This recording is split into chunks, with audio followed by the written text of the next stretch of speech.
أعوذ بالله من الشيطان الرجيم. بسم الله الرحمن الرحيم.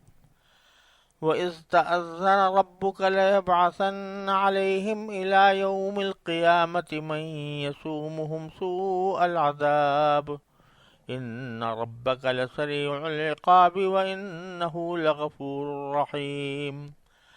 وقطعناهم في الأرض أمما منهم الصالحون ومنهم دون ذلك وبلوناهم بالحسنات والسيئات لعلهم يرجعون. فخلف من بعدهم خلف ورثوا الكتاب يأخذون عرض هذا الأدنى ويقولون سيغفر لنا وإن يأتهم عرض مثله يأخذوه ألم يؤخذ عليهم ميثاق الكتاب ألا يقولوا على الله إلا الحق ودرسوا ما فيه والدار الآخرة خير للذين يتقون أفلا تعقلون. والذين يمسكون بالكتاب وأقاموا الصلاة إنا لا نضيع أجر المصلحين. یہ سورہ اعراف کی آیت نمبر 168 اور 169 اور 170 تین آیتیں میں نے تلاوت کی ہیں.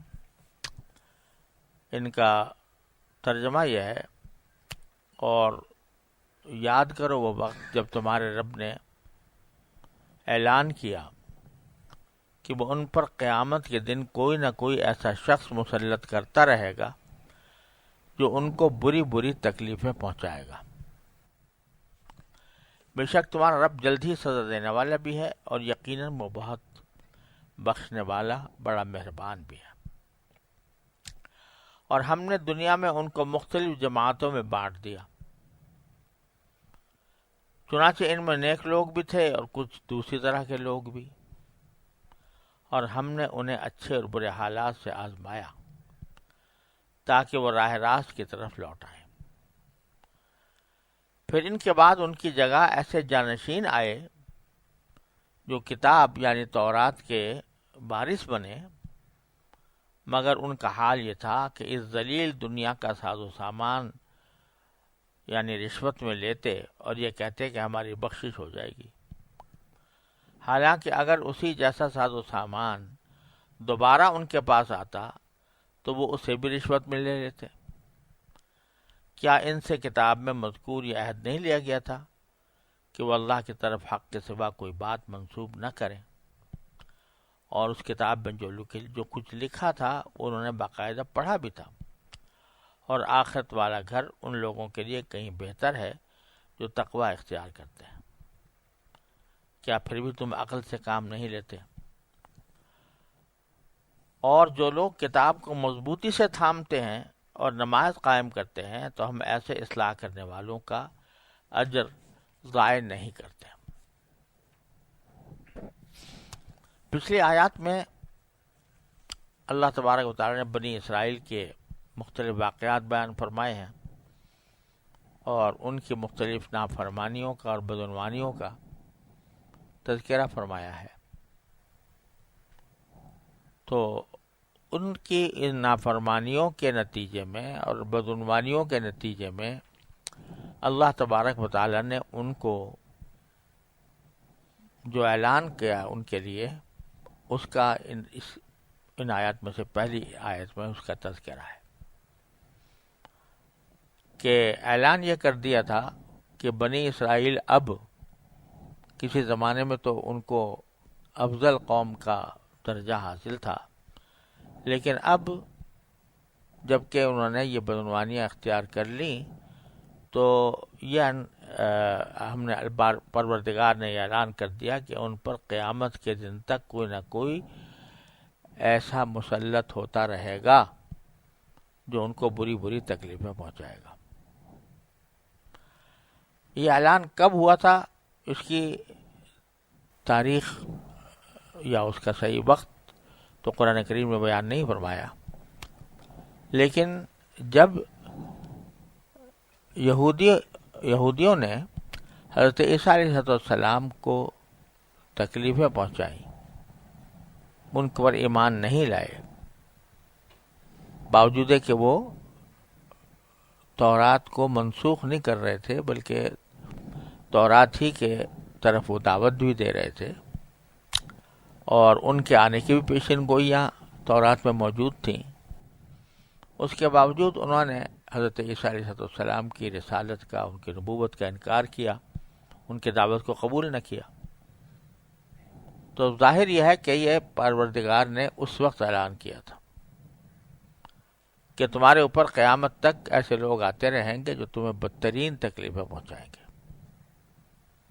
چنانچہ حضرت موسیٰ علیہ السلام کی قوم پر، یا یہ کہنا چاہیے بنی اسرائیل پر، مختلف اوقات میں مختلف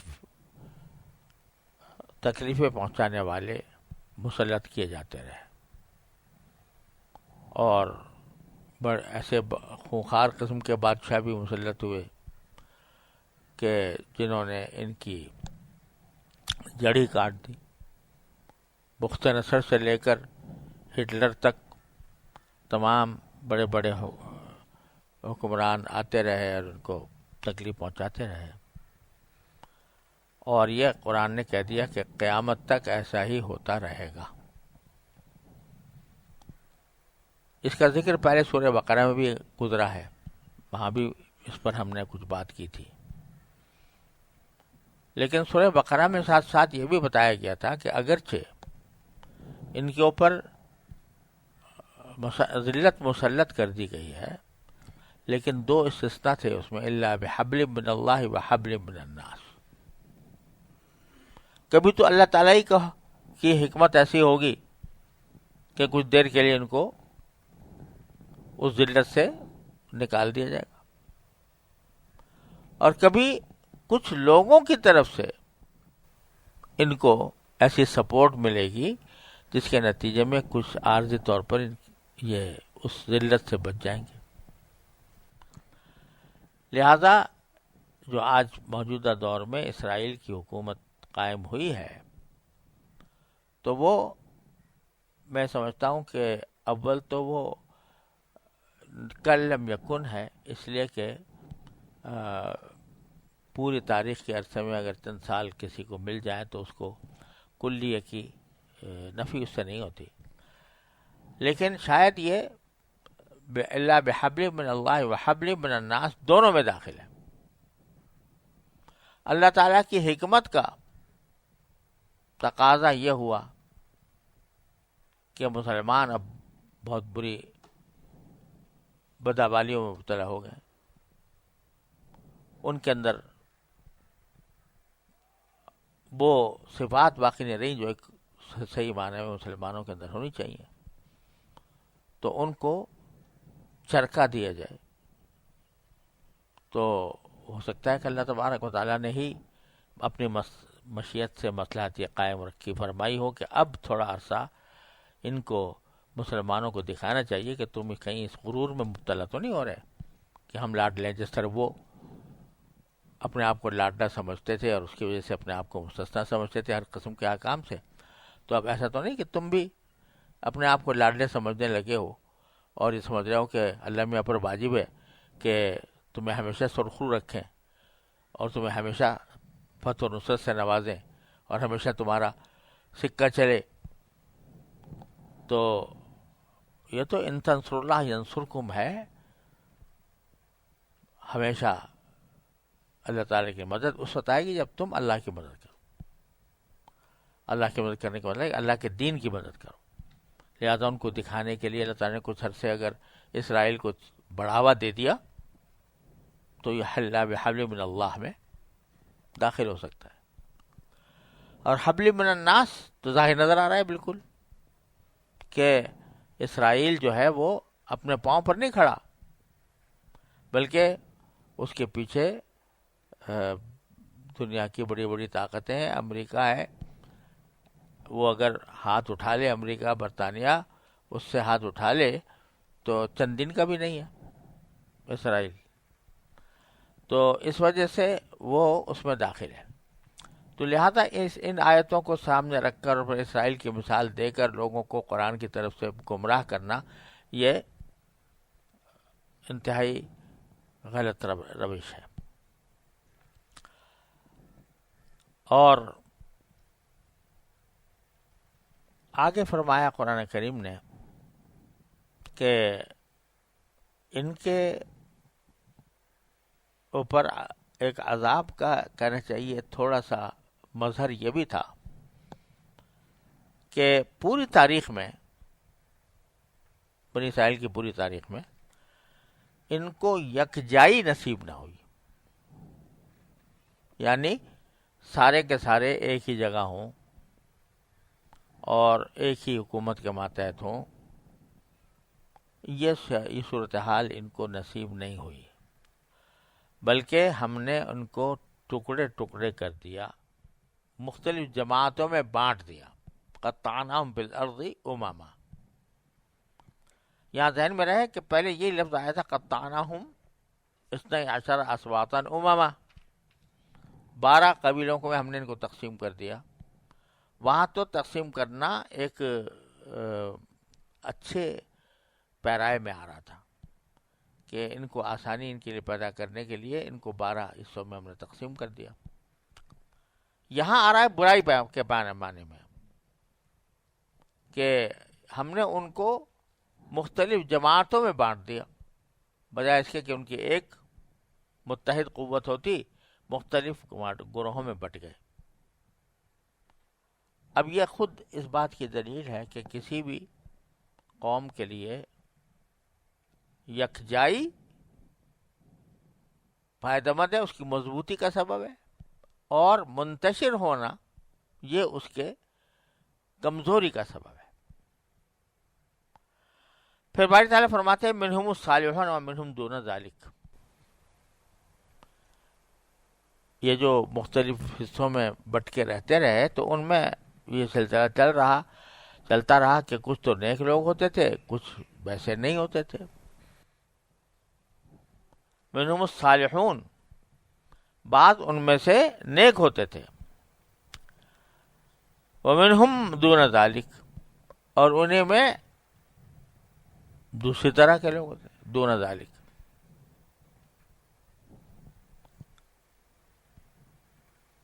یہاں تو یہ بھی کہا جا سکتا کہ اصل بظاہر تو یہ تھا کہ منہم الصالحون و منہم فاسقون، کچھ صالح ہوتے ہیں کچھ فاسق ہوتے، لیکن اللہ تبارک و تعالیٰ نے اس کو ایک طرح سے پردہ پوشی کرتے ہوئے دون ذالک کا لفظ استعمال فرمایا کہ وہ صلاح کے اس معیار پر نہیں تھے. تو اس میں گویا 3 قسمیں داخل ہو گئیں. ایک وہ کہ پورے صالح تھے، ایک وہ کہ پورے فاسق تھے، ایک وہ کہ دونوں کے درمیان تھے.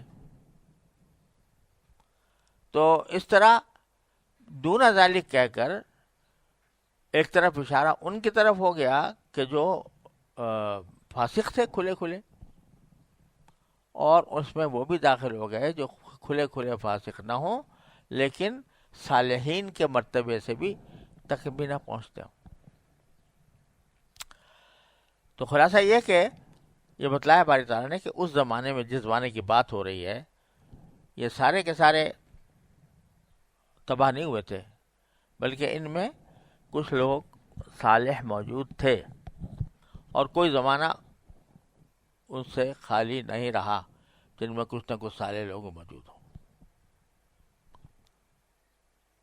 اب کیا ہوتا تھا کہ اس میں ہر طرح کے لوگ ہوتے تھے. وَبَلَوْنَاهُمْ بِالْحَسَنَاتِ وَالسَّيِّئَاتِ لَعَلَّهُمْ يَرْجِعُونَ، اور ہم نے انہیں اچھے اور برے حالات سے آزمایا تاکہ وہ لوٹ آئے. یعنی جو لوگ فاسق تھے تو ان کو ہم نے اچھے حالات سے بھی ان کو سامنا خوشحالی بھی دی، اور کبھی کبھی ان کے اوپر بدحالی بھی طاری ہوئی. تو اچھائی اور برائی دونوں سے ہم نے ان کو آزمایا تاکہ وہ لوٹ کر اللہ کی طرف آ جائیں. اس سے معلوم ہوا کہ آزمائش صرف بدحالی سے نہیں ہوتی، بلکہ آزمائش خوشحالی سے بھی ہوتی ہے، کہ خوشحالی دی ہے، اب یہ دیکھنا ہے کہ اس خوشحالی کے اندر یہ بندہ کیا طریقہ عمل اختیار کر رہا ہے. آیا اپنی دولت پر مگن ہے اور اس پر اس کے دل میں گھمنڈ پیدا ہو گیا ہے، یا یہ کہ وہ خوشحالی کے اوپر اللہ تعالیٰ کا شکر ادا کرتا ہے، عجز و نیاز کا مظاہرہ کرتا ہے اللہ تعالیٰ کے سامنے. تو یہ آزمائش ہے، خوشحالی بھی آزمائش ہے اور بدحالی بھی آزمائش ہے، کہ اس میں آدمی صبر کرتا ہے یا بے صبری کر کے شکوہ کرنا شروع کر دیتا ہے اللہ تعالیٰ سے. اور یہی مضمون پیچھے بھی گزرا ہے کہ بالکل پارے کے شروع میں اللہ تعالیٰ نے فرمایا تھا کہ ہم نے ان کو باسا اور ضرا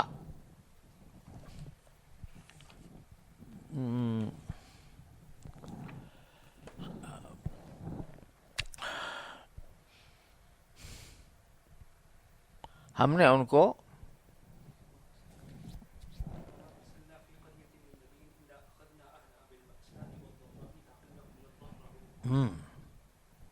إِلَّا أَخَذْنَا أَهْلَهُمْ بِالْبَأْسَاءِ وَالضَّرَّاءِ لَعَلَّهُمْ يَرْجِعُونَ. اور پھر آگے فرمایا کہ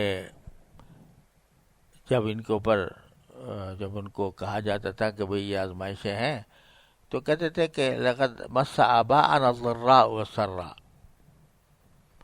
ہمارے باپ دادوں پر بھی دکھ سکھ آتے رہے ہیں. مطلب یہ کہ یہ کوئی آزمائش کی بات نہیں ہے، کوئی امتحان نہیں ہے، ہمارے باپ دادوں پر بھی آتے تھے، کبھی خوشحالی آ جاتی تھی، کبھی بدحالی آ جاتی تھی. تو اس سے کوئی سبق لینے کی ضرورت نہیں ہے، ہم تو بس جس حالت پر ہیں اسی پر رہیں گے. تو باری تعالیٰ فرماتے ہیں ہم نے دونوں طرح آزمایا ان کو، اچھائی دے کر بھی اور برائی دے کر بھی. اچھائی سے مراد خوشحالی اور برائی سے مراد بدحالی.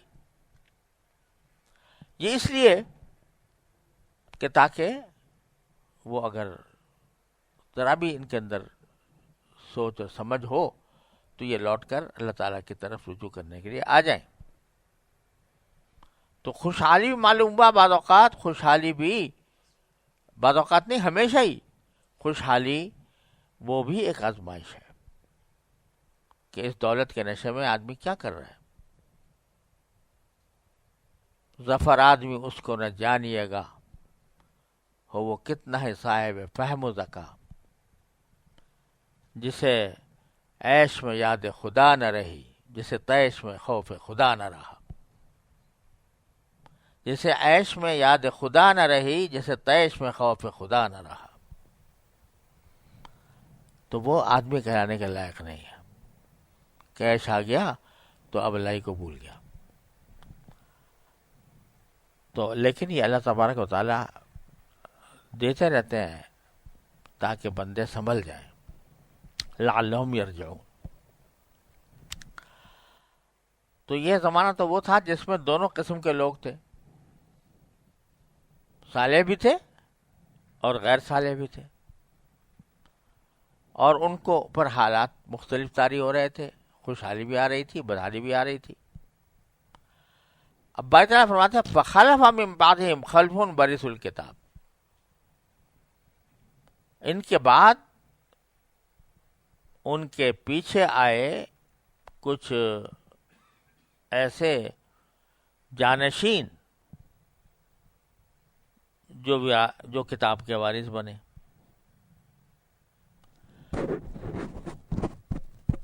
اور کتاب کے وارث بننے کے معنی یہ کہ اب اللہ بچائے تورات کی حفاظت، تورات کی تشریح، تورات کو لوگوں تک پہنچانا، یہ ایسے لوگوں کے ہاتھوں میں آ گیا جو ناخلف تھے اپنے پیچھے کے لوگوں کے. وہ رشوتیں لے لے کر قرآن کریم اور تورات میں تعریف کرتے تھے. تو فخلف من بعدہم خلف ورثوا الکتاب، خلف یخلف کے معنی ہے ایک کا دوسرے کے پیچھے آنا، اسے خلیفہ نکلا ہے. خلیفہ کسی کے قائم مقام کو کہتے ہیں، نائب کو کہتے ہیں. اور خلف جو ہے اور خلف یہ دونوں جانشینوں کے معنی میں آتے ہیں، لیکن عام طور سے خلف جب بسکون لام پر جزم کے ساتھ آتا ہے تو برے جانشین کے لیے، اور خلف بفتح اللام عام طور سے وہ اچھے جانشینوں کے لیے آتا ہے.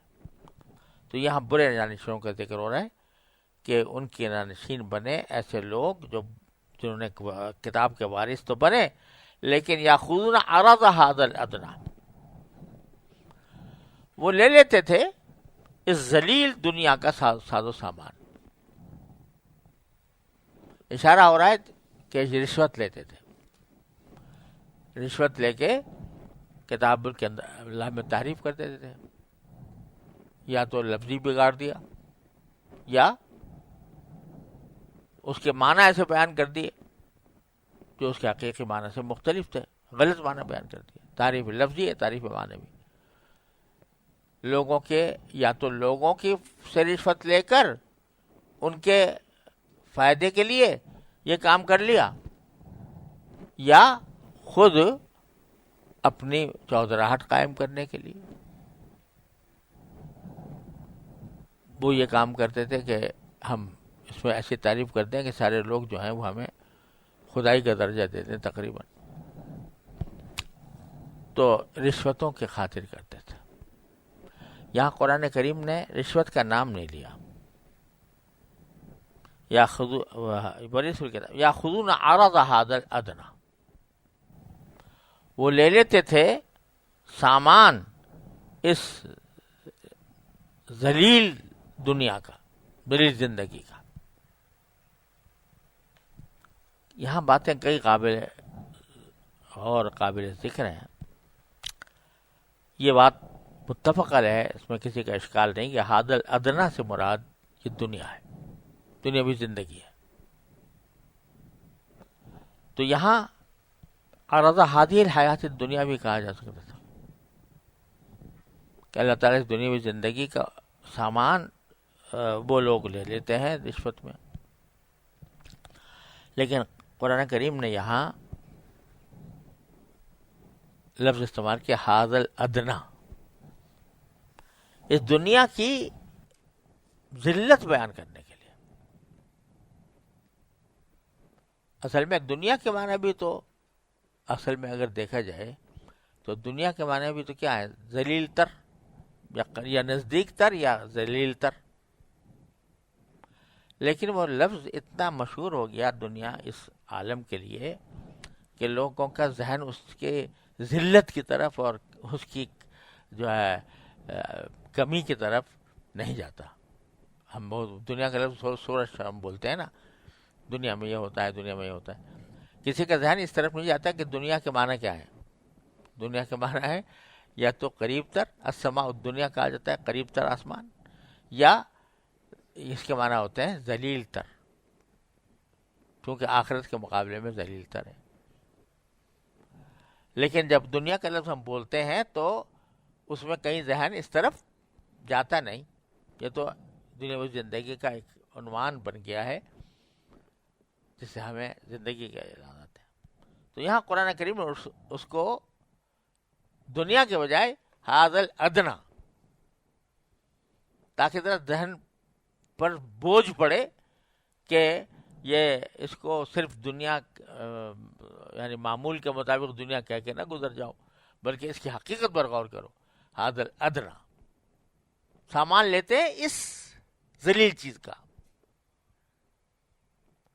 سامان.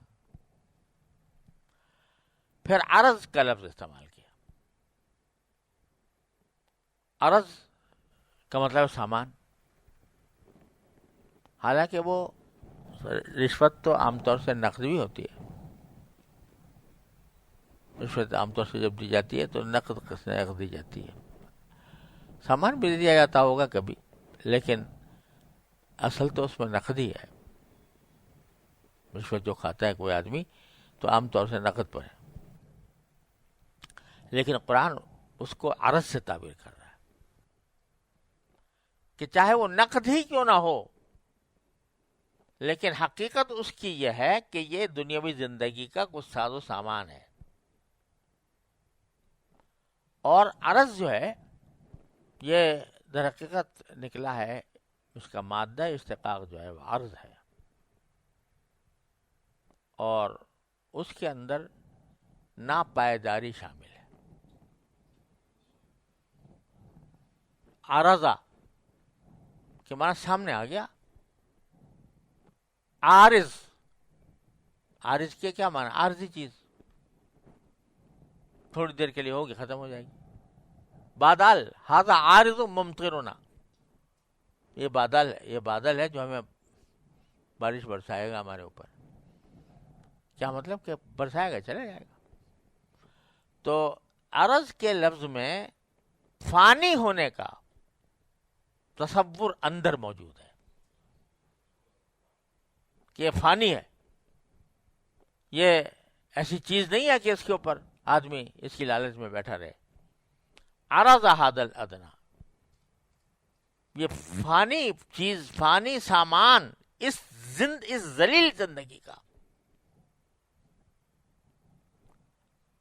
تو کتنی طرف توجہ دلا دی کہ اول تو دنیا ہی ذلیل، دنیا اس کا ساز و سامان ذلیل، اور وہ بھی عارضی، ختم ہونے والا، وہ لے لیتے ہیں۔ کیوں لے لیتے ہیں؟ یہاں اس کا یہ نہیں بتایا کہ لینے کا ذریعہ کیا ہوتا ہے، الفاظ میں کہیں نہیں ہے کہ رشوت لیتے ہیں، لیکن کہا یہ اس ذلیل دنیا کا عارضی ساز و سامان لے کر رکھ لیتے ہیں، کیونکہ اگر یہ اس میں خود پنہا ہے یہ بات کہ لینے کا ذریعہ اچھا نہیں ہے، کیونکہ اگر لینے کا ذریعہ اچھا ہوتا تو اس کو اس حقارت کے ساتھ تعبیر نہ کیا جاتا، لہذا خود اس میں یہ بات پنہا ہے کہ جو ذریعہ ہے وہ کوئی گڑبڑ ہے، ذریعہ کوئی اچھا نہیں ہے۔ تو لہذا جو اصل مقصود اور مقصود تھا اس کو ذکر کر دیا، ذریعہ کا ذکر نہیں فرمایا۔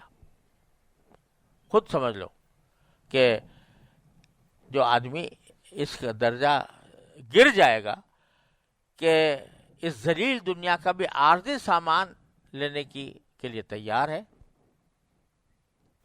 تو سمجھ لو کہ وہ کوئی غلط کام کر کے لے رہا ہے پیسے۔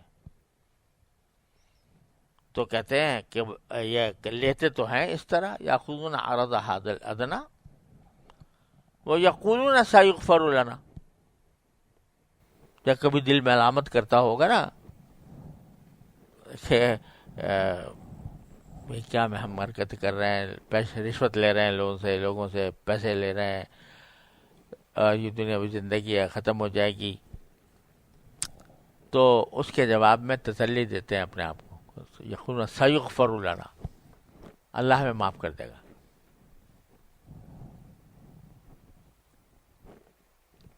اب دیکھو یہ بیان ہی وہ بات ہے جو آج کل لوگوں کے زبان پر آ جاتی ہے، جب انہیں کسی غلطی کی طرف متوجہ کیا جاتا ہے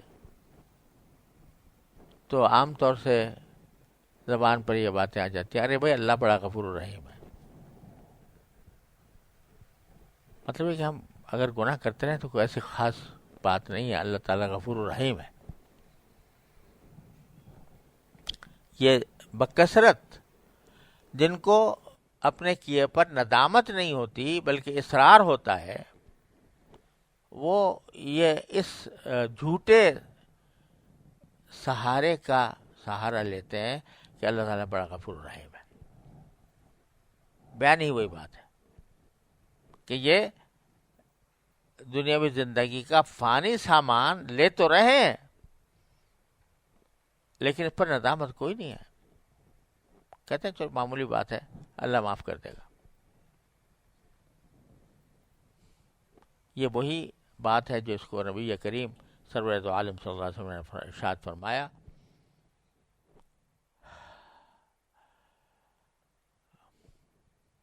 بل عاجز من اتبع نفسه هواها وتمنى علی اللہ.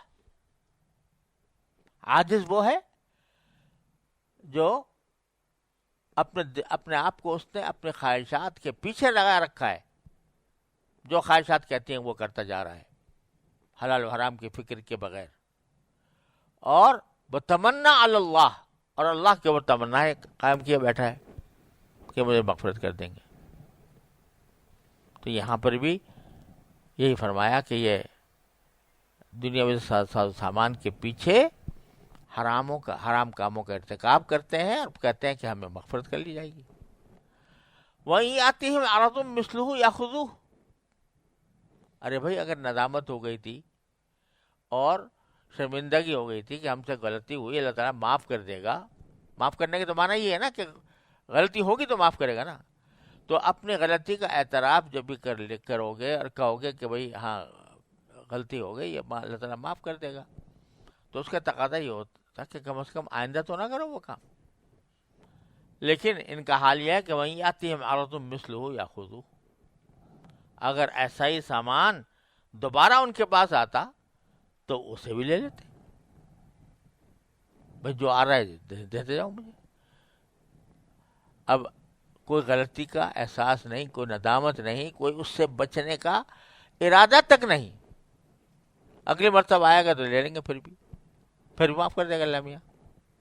پھر آئے گا پھر لے لیں گے، پھر معاف کر دے گا اللہ میاں. یہ جو اپنے آپ کو تسلیاں، طفل تسلیاں اور بہلاوے دی جا رہے ہیں، یہ اس بات کی علامت ہے کہ غلطی کو غلطی سمجھ ہی نہیں رہے. اس پر جو ندامت ہونی چاہیے وہ ہو نہیں رہی. اس سے اللہ تعالیٰ کی طرف جیسا رجوع ہونا چاہیے تھا وہ ہو نہیں رہا. تو آگے باری تعالیٰ فرماتے ہیں الم یؤخذ علیہم میثاق الکتاب اللہ یقول علی اللہ الا الحق. کیا اللہ کے طرف سے ان سے کتاب میں مذکور یہ عہد نہیں لیا گیا تھا کہ وہ اللہ کی طرف حق کے سوا کوئی بات منسوب نہ کریں؟ یعنی کتاب میں، تورات میں یہ عہد لیا گیا تھا. اور وَدَرَسُوا مَا فِيهِ، اور اس میں جو کچھ تھا وہ انہوں نے پڑھا بھی. یعنی کتاب کو پڑھا ہے باقاعدہ، اس کے اندر یہ میثاق موجود ہے، یا وعدہ موجود ہے کہ اللہ کے اوپر کوئی جھوٹی بات ہم نہیں باندھیں گے. پھر بھی کر رہے ہیں. اب یہاں درسو معافی بھی قابل غور ہے. یہاں ظاہر تو یہ تھا کہ یہ کہا جاتا کہ یہ جو کچھ اس کتاب میں ہے اس کو جانتے ہیں. علموا معافی، اس کو جانتے ہیں. تو یہ کہنے سے بھی بات پوری ہو جاتی. لیکن یہاں لفظ استعمال ہوا ہے درسو. درسا یا درسو دراستن سے نکلا ہے، درسن و دراستن. اس کے معنی ہوتے ہیں کسی چیز کا صرف معلوم کر لینا نہیں، بلکہ اس کی تہ تک پہنچنے کے لیے اس کی تحقیق، علمی تحقیق. تو ایسا نہیں ہے کہ صرف انہوں نے زبانی ترجمہ پڑھ لیا ہو. درسو معافی، قرآن کے اندر وہ کتاب تورات میں جو کچھ تھا اس کی دراسہ کی ہے انہوں نے، باقاعدہ اسٹڈی کی. تو دراسہ کے معنی یہ ہے کہ باقاعدہ سوچ سمجھ کر اس کی بال کی کھال نکال کر تحقیق و تدقیق کر کے پڑھائے. اس لیے کہ ذکر ہو رہا ہے ان کا جو احبار تھے، تصور میں وہ ہیں جو بڑے بڑے اہل علم تھے، اور اہل علم ہونے کی وجہ سے وہ جو ہے ان سے تحقیق کروانے پہ آؤ تو ایک ایک لفظ کی تحقیق پر مقالے لکھ دیں، تقریریں کر دیں، خطبات دے دیں. اتنے بڑے اہل علم تھے. تو لیکن اس کے باوجود اللہ بچائے یہ علم جو ہے جہاں انسان کے لیے روشنی فراہم کرتا ہے، کبھی انسان کے لیے یہ الٹا گمراہی کا سبب بن جاتا ہے. جب وہ علم اللہ بچائے اللہ کے لیے حاصل کیا جا رہا ہو، اللہ کے لیے اس کو پڑھانا جا رہا ہو، اپنی چودراہٹ جمانے کے لیے کیا جا رہا ہو، اپنا مرتبہ لوگوں کے دلوں میں قائم کرنے کے لیے کیا جا رہا ہو، اپنی شان بڑھانے کے لیے کیا جا رہا ہو، تو وہ علم جو ہے پھر جہل سے بدتر ہو جاتا ہے. پھر جاہل اچھا، جس کو کچھ الفاظ کے معنی نہیں آتے لیکن سیدھے سیدھی عبادت کرتا رہتا ہے اللہ تعالیٰ کا نام. قلندر جز دو حرف لا الہ کچھ بھی نہیں رکھتا. قلندر جز حرف لا دو حرف لا الہ کچھ بھی نہیں رکھتا. فقیہ شہر قاروں ہے لغت ہائے حجازی کا. فقیہ شہر قاروں ہے لغت ہائے حجازی کا. تو وہ تو قارون بنا بیٹھا ہے، اس سے تحقیق کرا لو، الفاظ کے معنی نکالوا لو، لغت میں کیا آتا ہے، اس کے محاورے میں کیا آتا ہے، کس چیز میں حقیقت ہے، کس میں مجاز ہے، کس میں صریح ہے، کس میں کنایا ہے، ساری تقریریں کروا لو.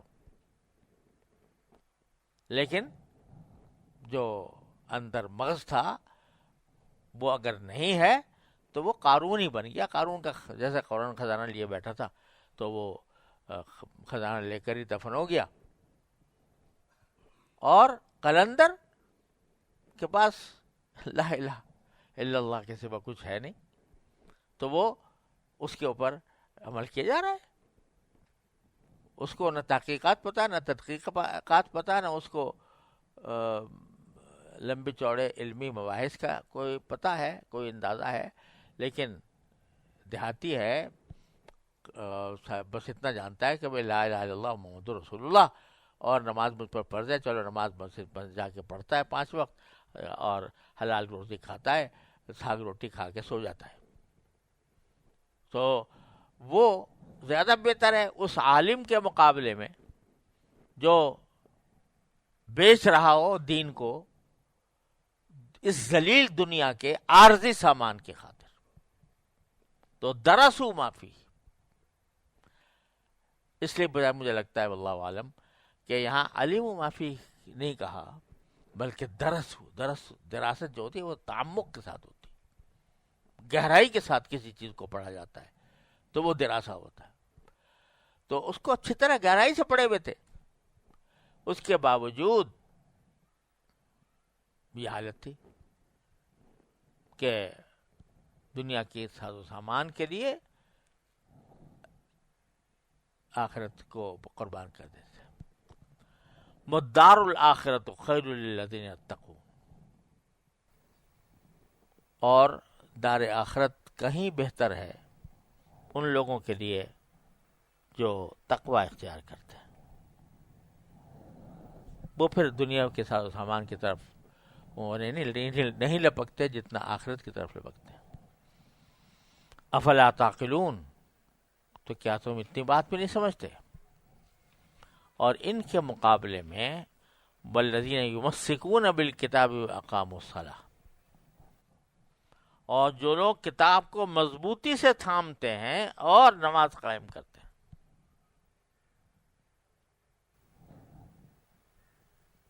دو باتیں،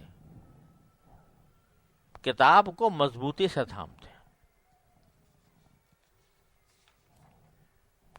کیا اس کا مطلب یہ ہے کہ ہاتھ میں اٹھا لیتے ہیں؟ مضبوطی سے تھامنے کی کیا معنی؟ کہ اس طرح ہاتھ میں اٹھایا ہوا ہے کہ کوئی اگر چھیننا چاہے تو لے جا نہ سکے، یہ مطلب ہے؟ ظاہر ہے یہ نہیں ہے، بلکہ معنی یہ ہے کہ جو اس کی کو مضبوطی سے تھامنے کا معنی یہ ہے کہ اس کے ایک ایک ہدایت پر اہتمام کے ساتھ عمل کرتا ہے، اقام الصلاح، اور نماز قائم کرتا ہے.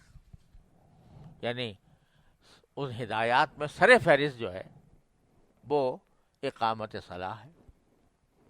تو اس کتاب کو مضبوطی سے تھامنے کا مظاہرہ اقامت صلاح کے ذریعے ہوتا ہے، نماز قائم کرنے کے ذریعے.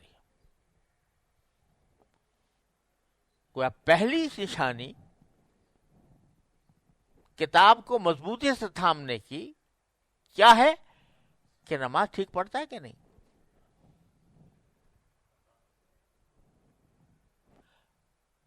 نماز کو جس طرح پڑھنا چاہیے، جماعت میں جا کر، مسجد میں جا کر، پابندی کے ساتھ تکبیر اولیٰ کا اہتمام کرنے کی کوشش کر کے اس طرح کرتا ہے کہ نہیں. اس سے ایک بات معلوم ہو رہی ہے واللہ عالم کہ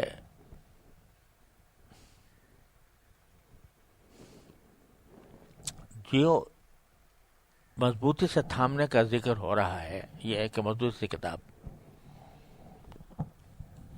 تو جو لوگ اللہ بچائے مضبوطی سے تھامنے سے محروم ہوتے ہیں تو اس محرومی کا سب سے پہلا انعکاس نماز پر ہوتا ہے.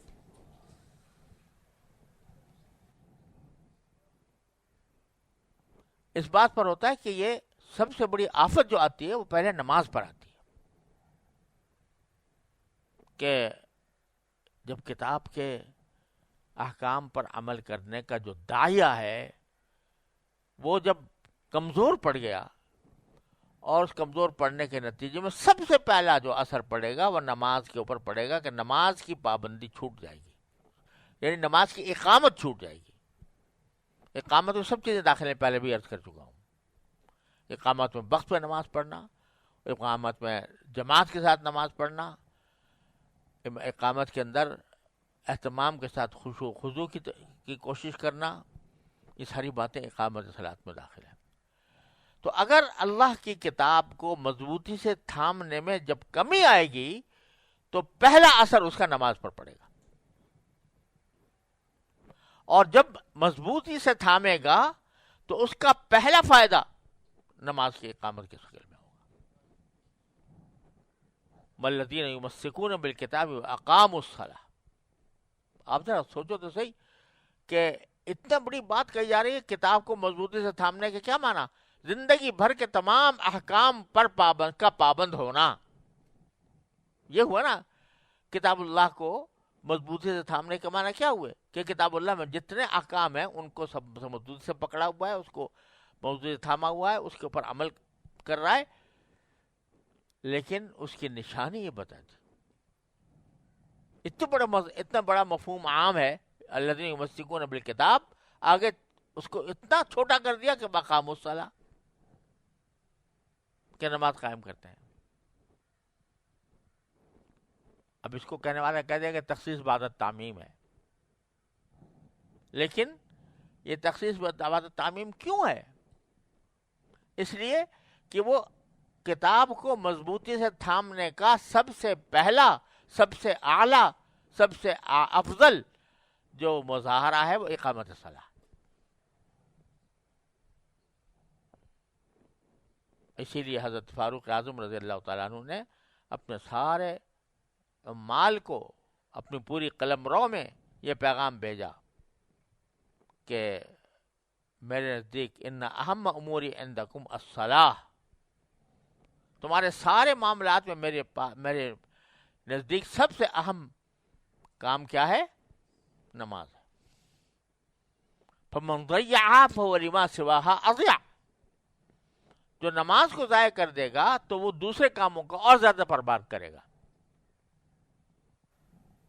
تو یہ ایسے ہی نہیں کہہ دیا یہاں پر الذین یمسکون بالکتاب واقاموا الصلاۃ، ایک چلتے پھرتے یعنی ربی میں کہہ دیا اقاموا الصلاۃ نہیں، بلکہ یمسکون بالکتاب کو کہنے کے بعد اس کا جو فرض اعلیٰ ہے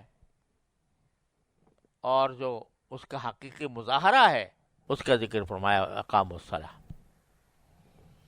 انا لا نضيع اجر المصلحین، اور ہم کبھی نیک کام کرنے، اصلاح کرنے والوں کا اجر ضائع نہیں کرتے۔ وصلی اللہ تعالی علیہ